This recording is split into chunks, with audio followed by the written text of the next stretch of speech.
Good evening. On behalf of UW-Madison's Badger Talks and the Augusta Memorial Public Library, I'd like to welcome you to tonight's Badger Talk, Who Are the Amish?, presented by Professor Mark Loudon.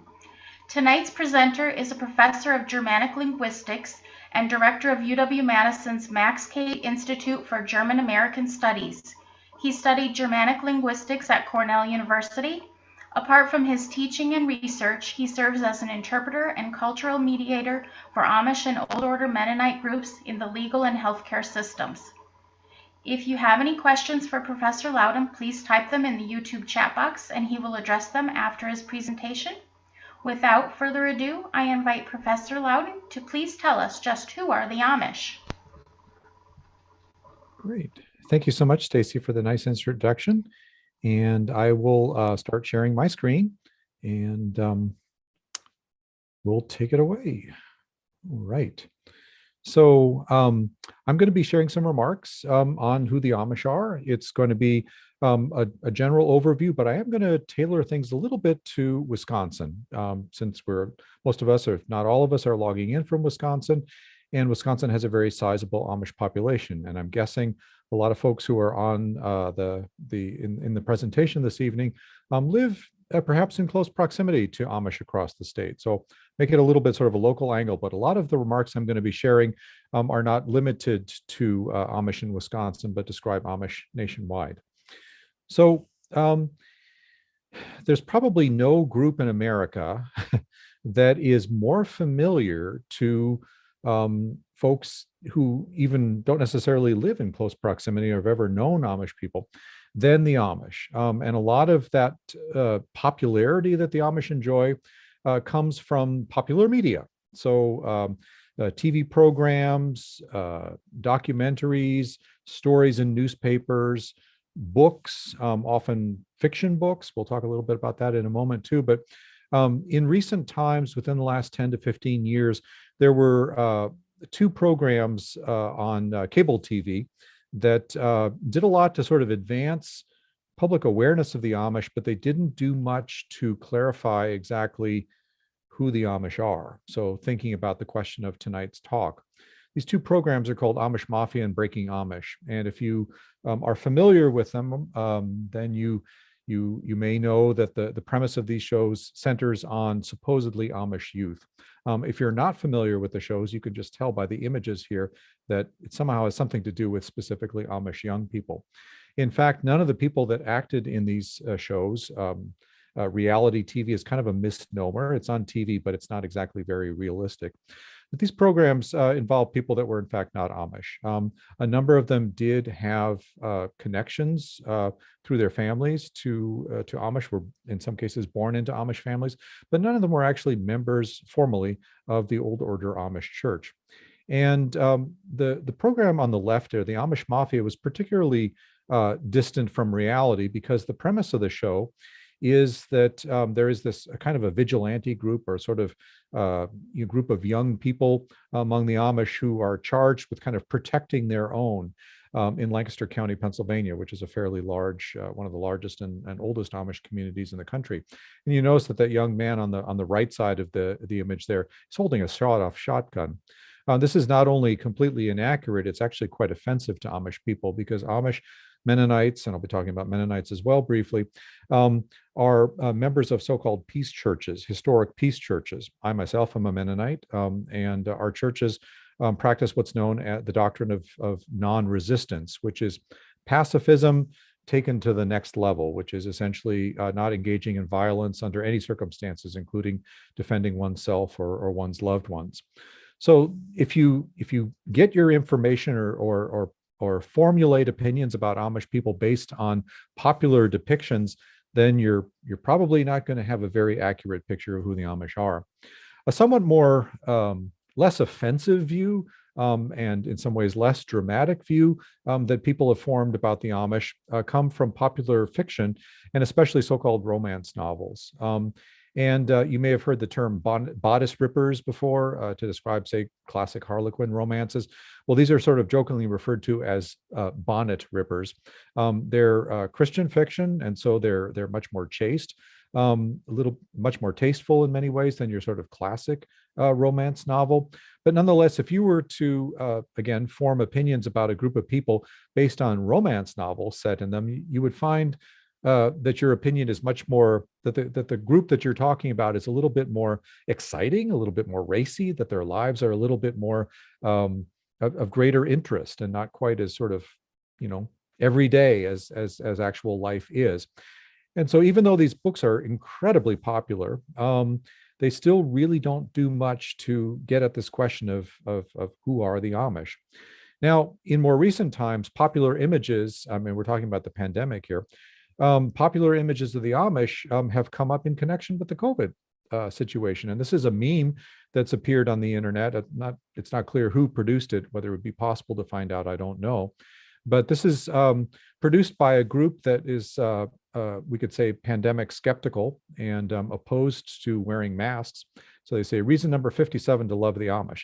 They've got their masks on correctly, sort of, poking fun at the, or making a comparison between face masks, which obviously would be in the front, and women's prayer coverings, which would go on the back of their head. So basically sort of kind of cheering the Amish on and sort of using the Amish as a kind of vehicle for their pandemic skeptical views. Now, the reality about who the Amish are lies somewhere kind of in the muddle of all these popular images here. And this is an image that's not taken from reality TV. It's not taken from a novel. It's not staged. It's not part of a meme. This is an image, a photograph that was taken some years ago now of two young Amish women in Lancaster County, Pennsylvania, which is where that reality TV show Amish Mafia was set. And it graces the cover of one of the best nonfiction books about the Amish. Its title is The Riddle of Amish Culture. And the reason that the author chose this image here is to really evoke the content of the book, which is that the Amish to the outside are a riddle, are a kind of a paradox. People look at this image and they say, well, wait, they're Amish. Why are they on rollerblades? They're not supposed to be doing anything modern. And therein lies something that's a very, very important point, which is that the Amish, in fact, are not frozen in time. Amish today are in some ways, at least in the area of technology, quite different from, say, even just 50 years ago, and certainly 100 years ago. There are certain aspects of Amish faith and life that are non-negotiable, that are unchanging, but most other things that are not directly connected to their faith, which is at the center of their everyday life, are up for negotiation. And the incredible success that the Amish have had demographically in terms of growing quite rapidly in the United States and Canada where they live, has to do with their adaptability, with their ability to change with the times, albeit in ways that are different from those in the social mainstream. But really, to get at the question of who the Amish are, one has to understand that it's not about rollerblades, it's not about technology, it's not about romance novels. It's ultimately about their Christian faith. And nothing makes sense about the Amish unless you understand that they are a Christian community. And of course, there are many, many Christian communities across the world, including the United States. But not all people of faith or people of the Christian faith use their faith or rely on their faith to guide their everyday lives in terms of really reflecting on their faith or connecting their faith to the choices that they make in things like how they interact with their family members, how parents raise kids, how they interact with neighbors who are not Amish, how they deal with conflict, how they deal with stress, how they deal with serious challenges emotionally, physically, and in some cases financially. These are all things that kind of ultimately do come back to their strong faith, which is not just something that they think about on Sunday mornings from 9:30 to 11, but it's really kind of a 24/7 place in their life. I will talk a little bit about the basic tenets of the Amish faith, which are not unfamiliar to a lot of folks who are Christian. But before I do that, I want to tailor things just a little bit to Wisconsin and just show a demographic snapshot of where Amish live in the state, and also connect the Amish to a somewhat lesser known group who superficially share a lot in common with the Amish, namely Old Order Mennonites, or traditional or horse and buggy driving Mennonites. Amish live in 31 US states and 4 Canadian provinces. So a very wide coverage. They're not all in Pennsylvania and Ohio, and we certainly know here in Wisconsin.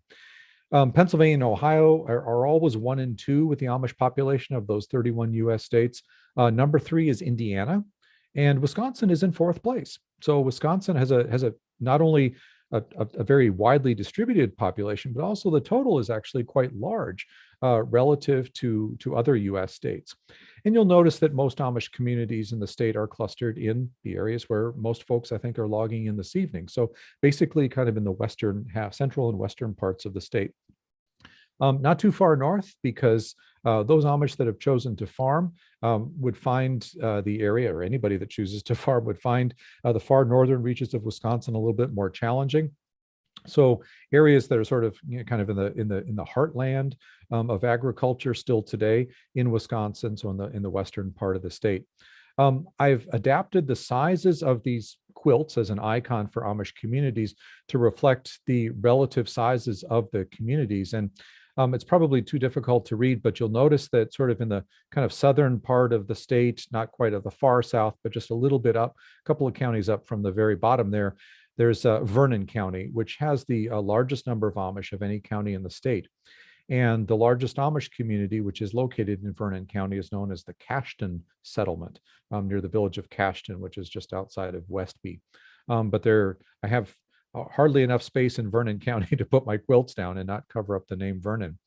The second largest Amish community in the state is what's known as the Kingston Dalton Settlement, which is just north of where I am right now, just north of Madison. So it straddles Green Lake, Marquette, and Columbia counties. It's kind of between Portage and Beaver Dam. But certainly right in the Eau Claire area and Augusta, very, very large numbers of Amish folks in the state. Old Order Mennonites are historically connected to the Amish, but they're friendly relations between Old Order Mennonites and Amish, but they don't intermarry, for example, with one another. Their contacts are more sort of friendly and transacting business with one another, but they're a distinct church. And Old Order Mennonites are not nearly as numerous in the state, but they live, especially in Clark County, carrying over a little bit into Taylor and Marathon counties as well, and then down in Grant County, way in the southwestern part of the state. So to give a little bit of history, I've said that the Amish are a Christian group, and they're a branch of the very, very complex family tree of churches associated with Christianity. The Amish specifically are part of a denomination that is known by a sort of a more an overarching term that's Anabaptist, the Anabaptist movement. And so this unites Amish, Mennonites, who are the oldest Anabaptist church, and Hutterites. Folks may be familiar with the Hutterites. That's a communal Anabaptist movement. There are churches that are located for the most part in North and South Dakota, Montana, a little bit in Minnesota, and then just over the border in the prairie provinces of Canada. And then there are so-called Brethren churches, which were also known historically as the Dunkards, sort of full immersion Baptists, whose ancestors came from Germanic Central Europe. But all these churches, these are part of the Anabaptist family of churches. They all emerged during the time, you can think of Martin Luther and the Reformation. They were known as the so-called radical reformers, contemporary with Martin Luther. And their basic ideas were somewhat radical at the time of the Reformation, in the late 1400s, early 1500s. But as we'll see in a moment, their doctrines are not particularly radical today. They're shared by actually several other Christian groups. So we'll talk about those in a moment. So the term radical Reformation is a little bit misleading, I think, in terms of implies like sort of religious zealots or kind of extremists in some ways, which Amish and other Anabaptists are not. I've been using the term Amish and Mennonite. The Mennonites are so named for an early leader. His name was Menno, was his first name. Simons was his last name. Mennonites were the oldest Anabaptist church, and the Amish basically And they started essentially around the year 1525. And it was in 1693, so going on about 170 years later, almost exactly 170 years later, that there was a group of Swiss Mennonites who referred to themselves as the Swiss Brethren. They were led by a gentleman about whom we don't know a whole lot. His name was Jakob Amann. He was Swiss, and he left Switzerland and moved into a German-speaking part of Eastern France, and felt that the Swiss Mennonites, or Mennonites generally, were not as were assimilating too much with the social mainstream. And so he led a conservative splinter group off of the Swiss Brethren, and his followers became known as originally the Ammonites, but then eventually sort of shortened to the Amish. The name Amann is no longer present among the Amish. In fact, there were no Amanns that we're aware of who actually migrated with most of the Amish to the United States, or colonial America, starting in the 1700s. So there's not one kind of Amish and there's not one kind of Mennonite, but imagine sort of a continuum of churches where the basic beliefs, the theology is all the same, but the differences really are in terms of lifestyle. The most conservative Amish are known formally as the Old Order Amish, and among the Mennonites, the Old Order Mennonites. And it's basically, you can say sort of shorthand, horse and buggy driving Amish and horse and buggy driving Mennonites. But there are lots and lots of differences, even among Amish and Mennonites that identify specifically as Old Order. And this diversity really has to do with the degree to which they accept certain aspects of technology. The theological differences are just very, very minor. Interestingly, across the spectrum of Amish churches in Wisconsin, we have a very, very wide range of differences, from those that actually use tractors for farming, which is kind of exceptional among Amish nationwide, to those that are highly traditional and use very, very little in the way of mechanization. The folks that are concentrated in the sort of Augusta area, for example, tend to be a little bit on the more conservative side of the spectrum, even among Old Order Amish. So the population across 31 US states and 4 Canadian provinces today is about 350,000. 22,000 are in Wisconsin, about 5,000 Old Order Mennonites in the state. But one thing that's really important to kind of note is that the Amish population is doubling every 20 years. That's exponential growth. That has to do with the fact that they have on average between triple and quadruple the US and Canadian average as far as children. So it's like between somewhere around 6 to 7 kids per family. And about 85 to 90% of kids who are born to Amish parents make the decision as young adults to formally join the church. It's a very, very high retention rate. Now, this is a chart. I don't expect you to be able to see all the details here, but I just wanted to give a snapshot here and refer you, if you this is taken from a Wikipedia page that talks about Amish technology and Amish affiliations and subgroups. So if you just Google sort of like Amish subgroups technology, you'll be able to find this chart. What it shows is just gives a little bit of a sense of about 20 of the Amish subgroups who differ according to technology. These subgroups are referred to as affiliations. And I'll just read this out loud so that you don't have to like squint to see the screen here. But what's kind of consistent on the far left side of the chart there is that the vast majority of the Amish do not use tractors for field cultivation, right? So they would use, like draft horses. There are a couple of affiliations, like for example, in Somerset, which is in Pennsylvania, and in Kelowna, Iowa, that do allow that. But by and large, they use draft horses for field cultivation. And then we kind of move all the way over to the far right there.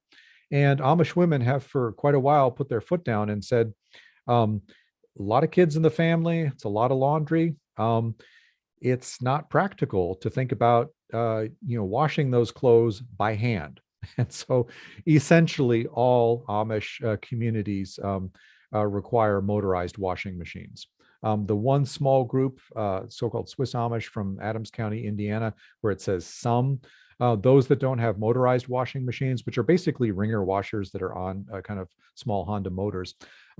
Even there, they're still machines, but they're typically sort of hand powered. So the agitator would be operated by somebody. There's still an agitator there. It's not like going down to the creek with a washboard. But in between, there's all kinds of different sort of choices that Amish communities make to adapt to the local circumstances. So there's a lot of diversity when it comes to technology. Now, here's an image of Menno Simons. Menno Simons is quite well known because he left a very large body of writings, theological writings, that even though the Amish are distinct from the Mennonites and broke away from the Mennonites many, many years ago, because the theology is pretty much the same, it's very much shared. Menno Simons still has a position of respect among Amish, and they're actually, it's not uncommon for Amish to have the first name Menno. Which is kind of in honor of the connection to Menno Simons. Now, here's a chart here that basically shows the relationship between Mennonites and Amish. Amish are considered plain Anabaptists, and the term plain, you may have heard before, plain people. This is a term that basically describes their distinctive, modest dress. So plain clothing, as opposed to fancy, which is the opposite. So all Amish are plain. There are many Mennonites, but not the majority, who are also plain. That would include the Old Order Mennonites. And then intersecting with across the Amish and Mennonites, there are groups, including here in Wisconsin, there's a community near Muscoda, who call themselves Amish Mennonites, right? So there is that kind of interconnection there, but not much. In the circle of plain Anabaptists, there are other plain Anabaptist groups who are not Amish or Mennonite. In Wisconsin, the largest of such groups are known as the German Baptists, or the Old German Baptist Brethren. It's another term that's used. But most Mennonites across the United States and worldwide, they're all over the world, are not plain. So for example, the church that I'm a member of, our church is not plain. Here are the 5 major beliefs that all Anabaptists share. One is what's referred to as believer's baptism, which is not unique to Anabaptists, but it's distinctive. And that's essentially, we could say, adult or young adult baptism. So the theology here is that children are born innocent. There's no doctrine of original sin. And children are, in fact, incapable of sinning. They're capable of being naughty, but they're not capable of sinning. And so it's not necessary. So if a child were to die, that child would be guaranteed salvation, would be guaranteed admission to heaven. But the idea of baptism or entrance into fellowship with God as being not a birthright, but a conscious choice that somebody makes on his or her own, is something that is evoked in the fact that baptism should only be conducted in the Anabaptist view once somebody is past the so-called age of reason. So there's no sort of fixed age for that, but among Amish and traditional Mennonites, so more conservative Mennonites, it's somewhere in the around 18, 19 years old, maybe a little bit younger in some communities. Among more progressive Mennonite groups, it can be somewhat younger, but it's still sort of in the teenage years for the most part. So that's, and this was considered radical 500 years ago, in the time of the Reformation, because all the churches, Catholic and the mainstream Protestant churches, and even to this day, still practice infant baptism.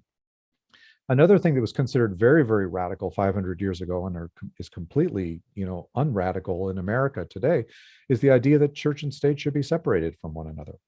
So it's not like, that church and state should have no contacts with one another, or that people shouldn't, say, pay their taxes and obey laws. That's important. But there was this feeling that church authority should be separate from anything that the state does. And so the Amish felt that it was they were not getting the separation of church and state. The church and state in Europe, the church and state were working kind of hand in glove with one another, and they felt that that was inappropriate. And so that's one very important reason why they were drawn to come to originally colonial America and then to stay after the American Revolution, because freedom of religion, freedom of conscience, and the separation of church and state is enshrined in our Constitution.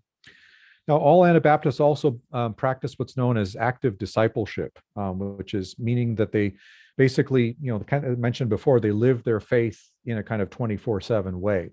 And they practice their faith not as individuals or as hermits, but really in community. So community life is very, very important. And they don't necessarily get into deep theological concepts, but they will say, if there's like one word to describe Jesus' teachings and Jesus' life, is to say that he lived a humble life and that he preached humility. And the German and Pennsylvania Dutch word, which is the language that I'll be sharing at the end of my presentation tonight, which is what Amish speak, the German and Pennsylvania Dutch word for that is Demut, for humility. And so you strive to live in a humble way, and you hope to avoid prideful behavior. And the German word is Hochmut. All Anabaptists believe that the mainstream, social mainstream, is in many ways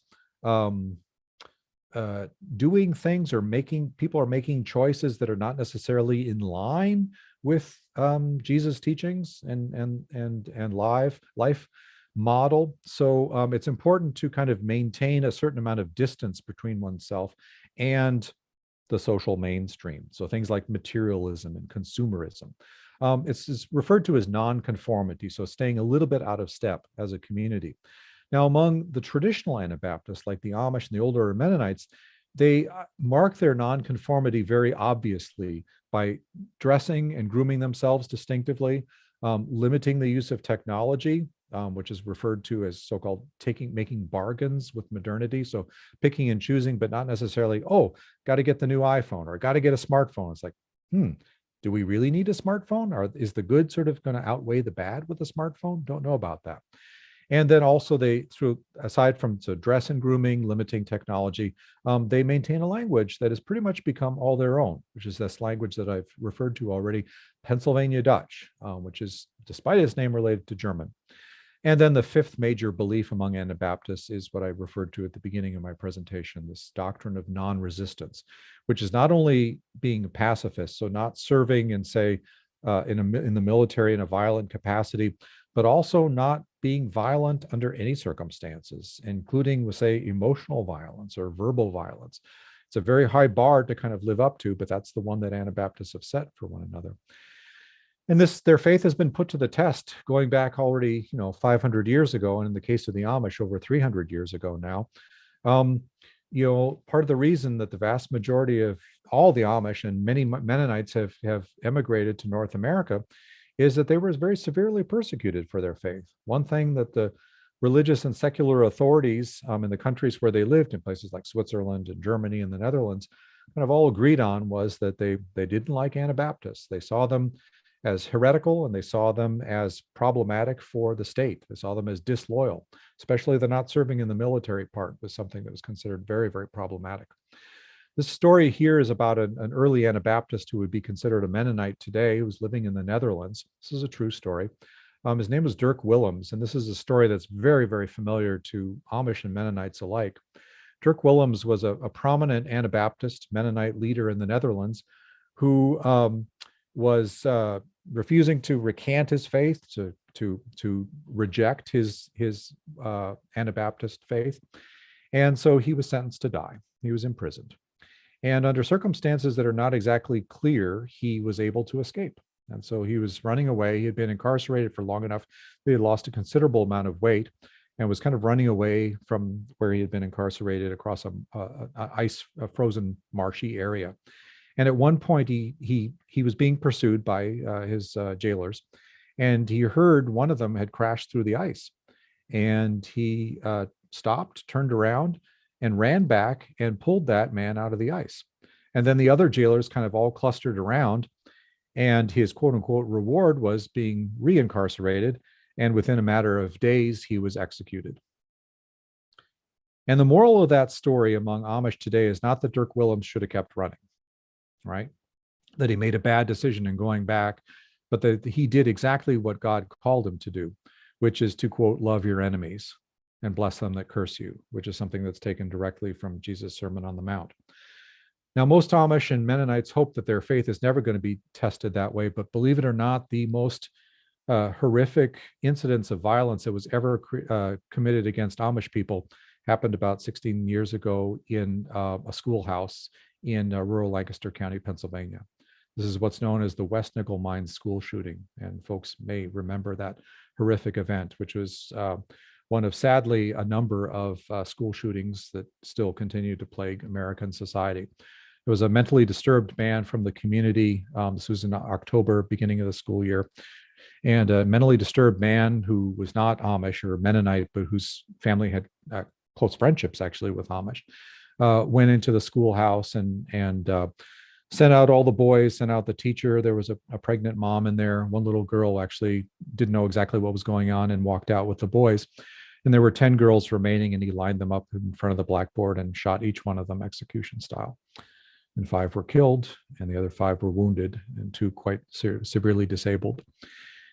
And what was so dramatic, other than the fact that this was completely horrific and an awful, awful situation, was that within hours, there was a delegation of Amish from the community that reached out to the shooter's family, who had no clue what their father, brother, son had done. He ended up killing himself, taking his own life in the schoolhouse before the SWAT team came in. That the family, the Amish delegation came to the family, who was obviously distraught, and they're just horrific to what had happened. And the Amish delegation said, "We know that you're suffering too. And so we want you to know that we love you and that we support you, and we don't hold anything against you. We forgive we won't forget, but we do forgive what he did." And that does not mean excuse or ignore or justify. It just simply means that we're foregoing our right to revenge. And so there was millions of dollars that came in. This was international news. Millions of dollars that came in relief funds for the burial and medical expenses for the survivors and the survivors' families. And there was a portion that was set aside by the Amish Steering Committee that was managing the account that was going to be set aside. It was set aside for the shooter's family and his widow and their kids. There's a fantastic book that I highly recommend called Amish Grace: How Forgiveness Transcended Tragedy, which I think does a very, very good job of describing the events there. Now, kind of moving towards wrapping up, but tying a few sort of loose ends together. We've covered some of the basics and the theology. I want to talk a little bit about, I mentioned that the Amish, the way that they practice their faith is really very much in community. And so the choices that they make for things like how, the economic choices, the technological choices, these kinds of things are all sort of like, what is going to benefit our community overall, right? So what are things that are going to promote healthy community life? Now, it may come as a surprise to people that most Amish actually do not rely on agriculture as their main source of income. It's somewhere between, like, nationwide, like less than 20% of Amish families rely on farming as their main source of income. In Wisconsin, it's somewhat higher than in other states, but it's basically probably not more than 20% across the state. But all Amish live in rural areas, right? There are no urban Amish communities. One exception, Sarasota, Florida, that we could talk about. It's a snowbird community, which is kind of neat. But basically, even though most Amish are not engaged in farming as their main source of income, they all live in rural areas, and virtually all of them have gardens, right? So they're close to the land.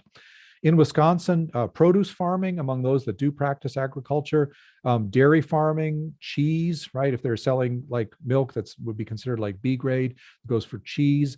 They're involved in that. But Amish economic life has always been very diverse and kind of nimble. And so a number of families, for example, rely on things that have to do with lumber. So like furniture making, home remodeling, home building, and then businesses. Like, for example, this is an image taken from an Amish bulk food store. So like Denton Ding's grocery stores, that's one example of that.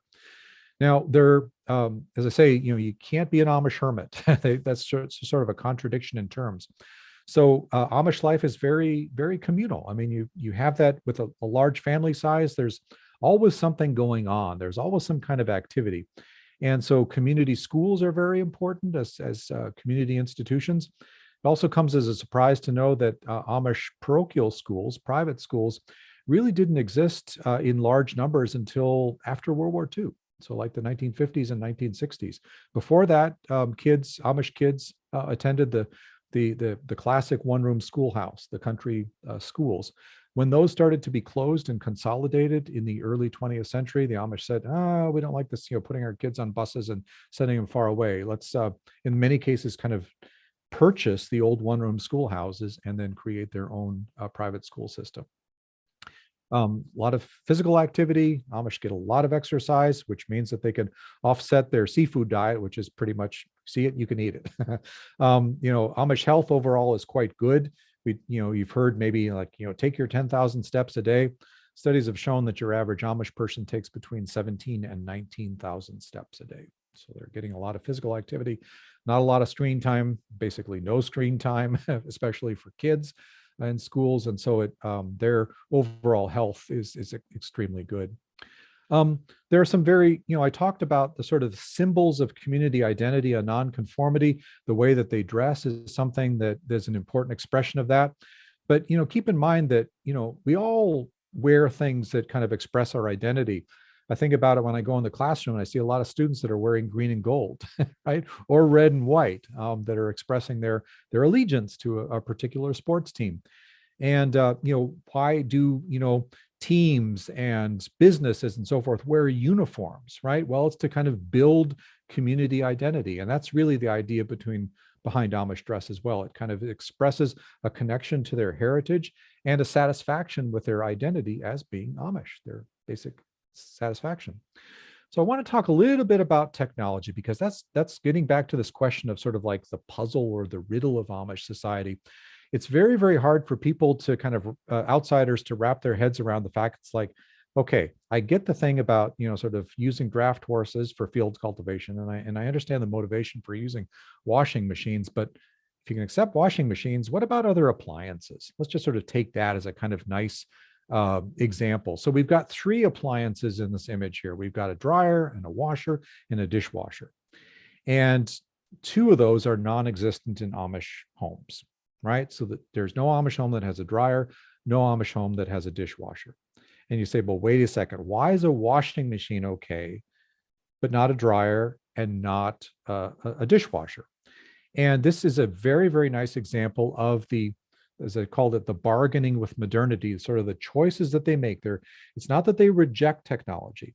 It's just that they sort of pick and choose and are sort of savvy consumers and accept those things that don't hamper or take away from community life, or in some cases strengthen community life, but don't promote too much sort of isolation or individualism or kind of idle time. So there's a big difference between washing clothes and washing dishes. We'll talk about drying clothes in a moment, but in the center of the slide here is your typical Amish wash day setup. So it's not that fancy front loader that we saw. It's a motorized washing machine, but it's not your sort of, run of the mill, kind of high, would be considered sort of high tech washing machine. We're talking about wringer washers, right? But they're nonetheless still motorized. And so you can just see there's this red image below the wringer washer. That's an old Maytag washer there. It's a Honda motor. And so the agitator and the wringer are powered by that motor there. And then you've got the sort of soaking and rinsing bins on the side. This washing clothes is basically not a communal activity. So by saving time or having the washing essentially be done by a machine, you're not taking away from the community a communal activity. It's basically you're just, taking one person's job away or making one person's day a little bit easier so they can devote their time to something else. That's very different from washing dishes, right? So washing dishes, you can have maybe as many as like 5 people involved, including little kids, right? Imagine like one little kid after a meal, carrying the dishes from the table, and they're not going to be glass, they'll be plastic, and then taking it to somebody who may, if there's anything left to scrape, which there typically isn't, scrape off, then wash, then rinse, then dry, then put away, right? This is, you get a whole sort of like assembly line going there. And what are you doing that time? You're not silent. You're laughing, you're singing, you're telling jokes, maybe slashing water on each other or whatever, but you're enjoying quality time. And if there's one thing that's true about Amish people is that they really care about other people. They really enjoy getting together, socializing with folks, and not just sitting around and kind of having idle time. And there's some of that as well, but also work is play and work and play is communal, right? And so, think about barn raisings, think about quilting bees, right? But even just like an everyday chore like washing dishes is not seen as something that is truly burdensome, but in fact, an opportunity for quality community or family time. Now, the choice about no dryers, this is basically an economic one. You can't run a dryer off of a Honda motor. You would need electricity for that, and they decide to forego electricity. But who doesn't like the smell of line dried laundry? It's economical, it's eco-friendly, it's good for the environment, and it's something that you can do in all climates, including winter, right? In fact, the dry air is actually conducive for drying laundry. And with the phone, basically all Amish use phones, but virtually no Amish allow the phone in the middle of their home. And they were, when phones came out about 100 years ago, Amish were totally on this bandwagon and said, hey, this is great for staying in touch. It's great for business purposes, in some cases, emergencies. But then they realized it's possible to have too much of a good thing. And if phones were in the middle of, like, say, your dining room or your living room, like this is an image that's taken from a movie, right, from the 1940s, it's a distraction, right? And we all know this, even if we're talking about mobile phones, cell phones, right? How many times have we been in like some sort of gathering or church service or something, and somebody's phone goes off in their purse or in their pocket? And so the Amish say, well, let's kind of have our cake and eat it too, and treat the phone a little bit more like a tool and keep it at somewhat arm's length. So in the lower right of your screen here, you'll see an Amish phone it can be either in a shanty, like a little phone booth, or in this case, it's in a shed or a barn. So it's there when you need it, but not right there in a way that could be distracting to you. And then the last image I want to share with you is the last major symbol of community identity. I've mentioned a couple of times that the Amish, they all speak English, right? And their schools are all conducted in English, but they do speak a language that they picked up basically when the first Amish came to North America, which was in colonial Pennsylvania. It's a language that's called Pennsylvania Dutch. And it's related to German, but it's not actually mutually intelligible with German. So it's considered a separate language from German. And what I want to do is just to give you a sense of what Pennsylvania Dutch looks and sounds like. I'm going to read you a very, very brief excerpt from a collection of Bible stories for children written in Pennsylvania Dutch. And the plot is going to be familiar. This is the creation story, as you would tell it to an Amish child. Welle lezen means let's read. It's the name of the book. And the subtitle is Bibelstories for Kinder, Bible Stories for Children. So we'll be wrapping up now with just giving you a sense of what Pennsylvania Dutch sounds like. De staat van die aard. Wie lang zurück hat's geen aard gehad, geen leid, geen helling. Es war alles juist dunkel geweest. Verstaan damit hat Gott de Himmel und die Erd gemacht. Nur gesagt, lass es Licht sein. Just wie so was Licht geweest. Gott hat's Licht Tag gekiesen und dunkel Nacht. Das war nur der erste Tag, als das Leben war. Den nächsten Tag hat die Wolke gemacht. Hat die Luft gemacht, so dass man schnaufen kann. Auf den dritten Tag hat das Wasser ins Land verdeelt. Hat die See in die Himmel gemacht, alle Tag. Hat noch gesagt, lass die Bäume ins Gras sterben wachsen. Und sie haben noch stark wachsen. And I'm going to leave you this evening with a quote that came actually from a very interesting opinion editorial piece in the New York Times not that long ago, back in November. And it talks about what makes people happy, right? And Amish overwhelmingly are very, very happy people. And their happiness translates into positive health, right? Good overall health, and actually longevity. So Amish have always lived, had very, very high life expectancy relative to the mainstream, social mainstream. And this is one quote that I think is something that really does kind of capture the essence of why Amish people are so happy. And it's the fact that they are so community minded and so less me, us focused, and more you all focused, right? Thinking about others. There's a sign that I've often seen, is sort of like a wall hanging I've seen in many Amish homes that has the letters JOY, Jesus before others, before yourself, right? So thinking of Jesus first, then others, and then yourself. And the quote I'm going to leave you with is, individual happiness is more likely to be found not by directly pursuing it, but by embracing social institutions that call on us to focus first on the welfare of others. And with that, I thank you. Thank you for coming up. Thank you for coming and listening to my remarks. And I'm going to stop sharing my screen. And I think Stacy is going to read off some questions that may have come in the YouTube feed.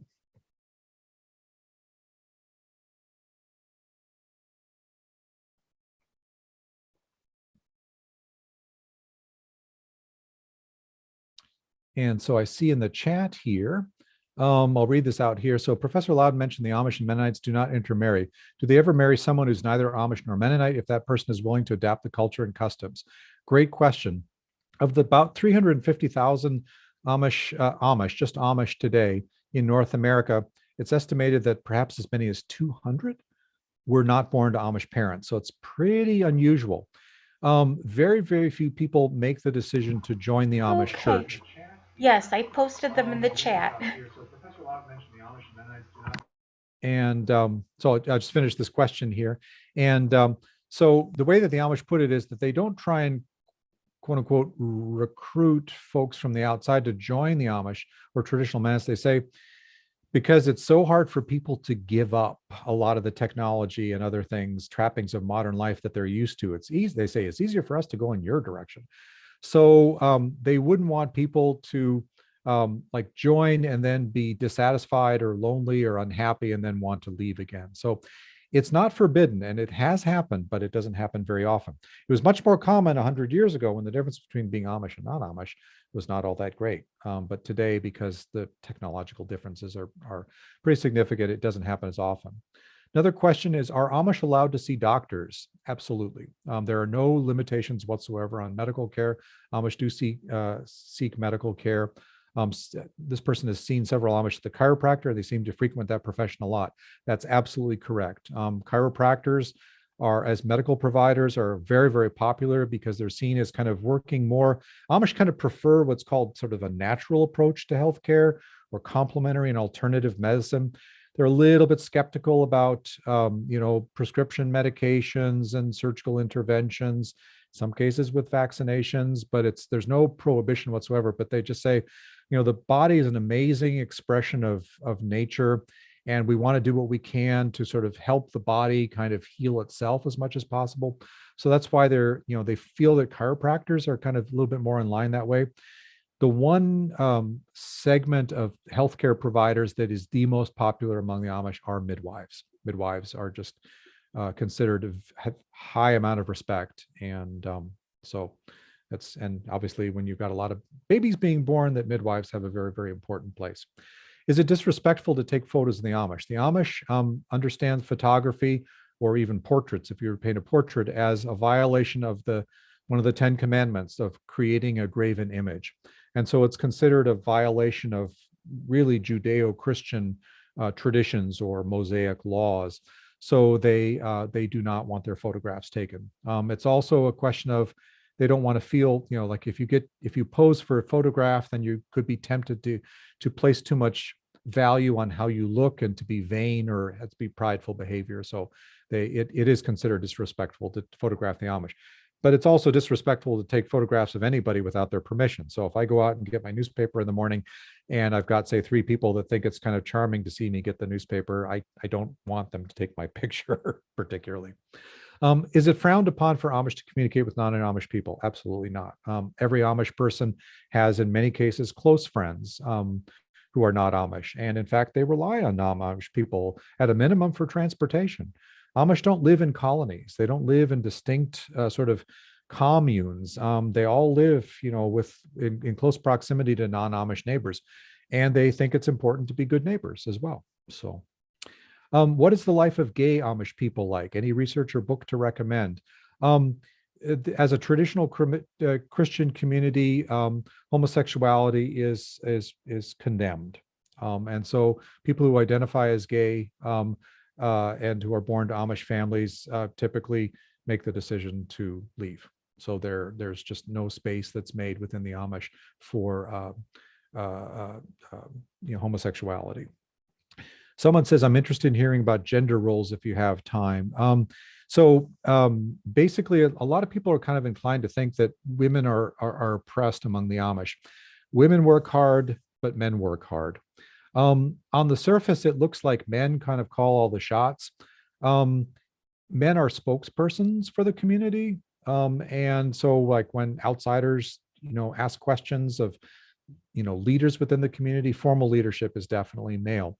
But in families, as in all families, there's a greater balance of gender roles. And so women have a lot of say in a lot of things. One thing that's been kind of an interesting development with the movement away from farming towards entrepreneurship and small businesses. Women traditionally were kind of like the bookkeepers and the managers in a lot of farms, and they've sort of translated that into becoming business owners. So there are a lot of Amish woman owned or managed businesses. So things like craft stores and quilting. So there are a lot of female entrepreneurs. Somebody asked, how does Pennsylvania Dutch compare to Plattdeutsch, Low German? They're not related directly at all with one another. Plattdeutsch, which is widely spoken even by heritage German speakers in Wisconsin, the form of Low German, which is low not because of low class or low prestige, simply because of the geography of the area in Germany where they originate, which is the flat areas like the Netherlands of the north. Pennsylvania Dutch derives from Southern German dialects, not Northern German dialects. Can they get divorced? Divorce is not permitted.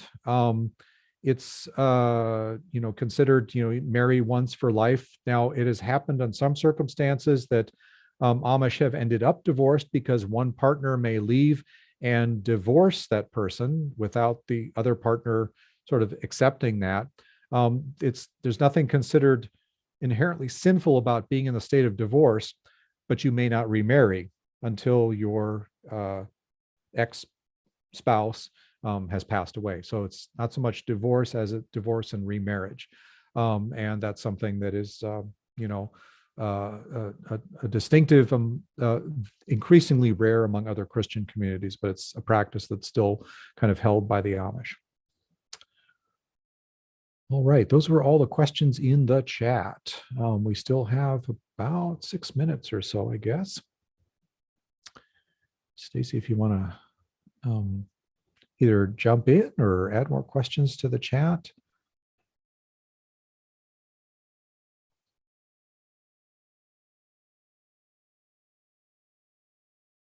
Happy to take any other questions. It's kind of hard to pack a lot of information into about 45 minutes. And there's no way that I can anticipate all the questions that people have, but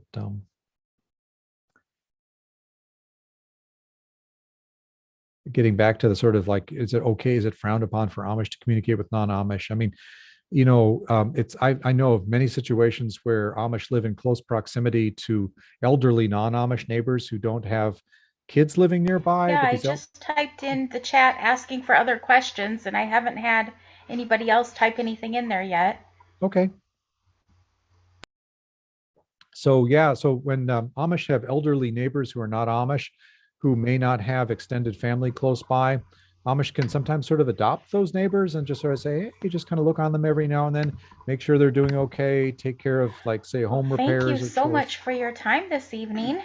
I appreciate you taking the time to educate us, help educate us about the Amish, and taking the time to answer all the questions that we had in our chat. We do have some librarians here. I don't know if they have any questions they'd like to post in chat.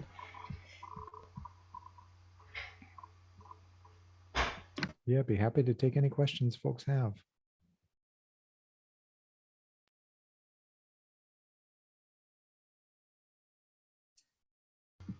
It looks like we had one more pop up on YouTube about their judicial system and in an Amish community. They do not have a parallel judicial system. So they have, in like any church, there are certain, rules within the church, but in terms of things like their own, like would you have like American Indian tribes where they'd have their own sort of like, sheriff or law enforcement or something like that. No, that doesn't exist. So they're subject to the same laws as everybody else is. They're not subject to any kind of different laws.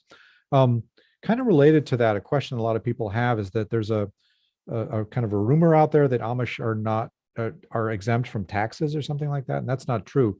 Amish have to pay all taxes like everybody else, but if they are self-employed, as many Amish, but not all Amish are, if they're self-employed, then they're exempt from the Social Security withholding because they, on principle, will not accept government assistance. That includes Social Security. So that's exempt from, they're exempt from that, but that's because they don't collect Social Security. And actually, there are Amish that live not so much in Wisconsin that do this, but there are Amish in other states, like in northern Indiana, where a large percentage of the Amish male population works in factories.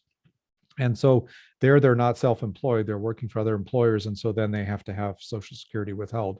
And that's basically just kind of like a contribution to the government because they won't collect that assistance. And they say, you know, better to keep our conscience clear and pay a little bit more rather than to not pay our fair share, you know, for that. But when it comes to property taxes and income tax and sales tax and everything else, there's absolutely no exception whatsoever. They're not treated any differently. There's no sort of religious exemption or something simply by being Amish at all. So.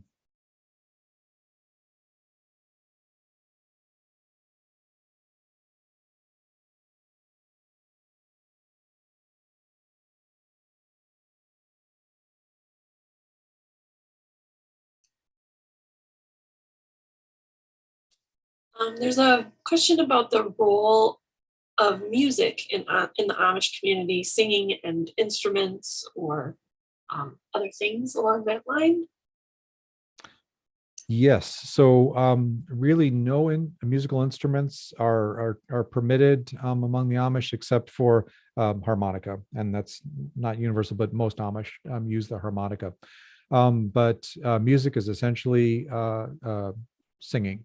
So, you know, when Amish church services, it's unison singing, no musical accompaniment. When Amish young people especially gather, which is typically on Sunday evenings, for singings, then it's somewhat faster tunes than what you get in church. Still often very much in German. That's the main language that's used in worship services. So their hymnal is in German, a form of German. But the tunes are a little bit faster in some ways. They also sing, like, for example, American gospel hymns that are set to German words. So like What a Friend We Have in Jesus, which is set to German.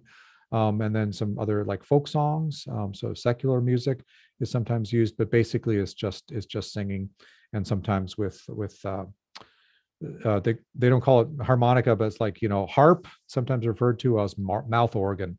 Those are old words, American English words for harmonica, but otherwise no guitars or piano or any other musical instruments.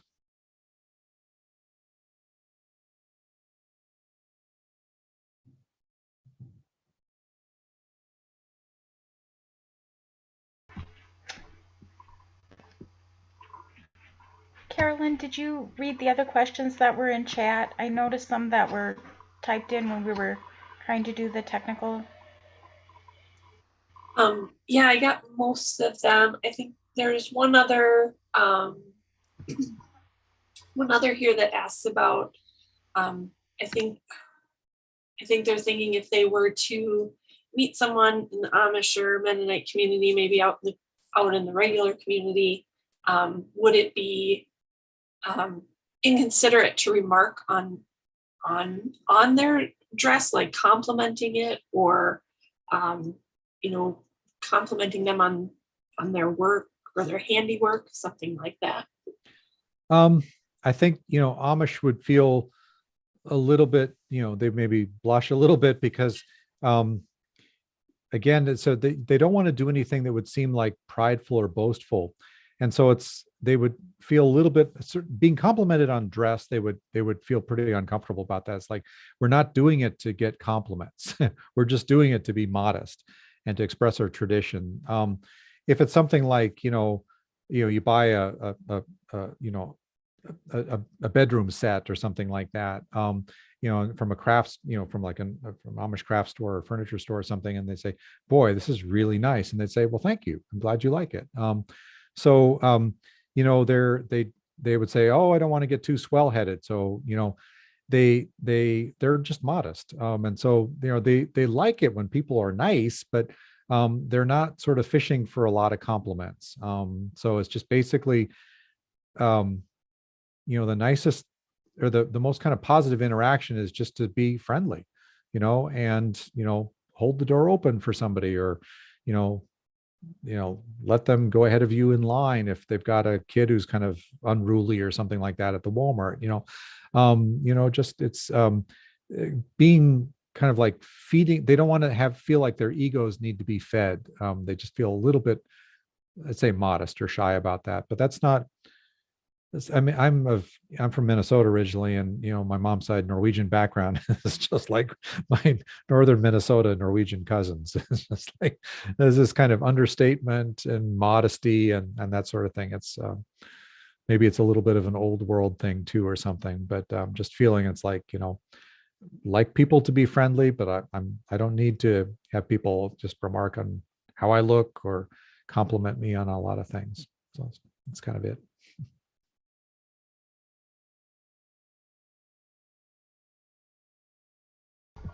I don't see anything else in the chat, so I think we're okay to sign off here. Thank you so much. We appreciate your time this evening, and thank you for everybody who tuned in and asked some questions. Stay tuned with our library websites for upcoming programs that the libraries will be offering from Badger Talks. Have a great evening, everyone. Thank you and good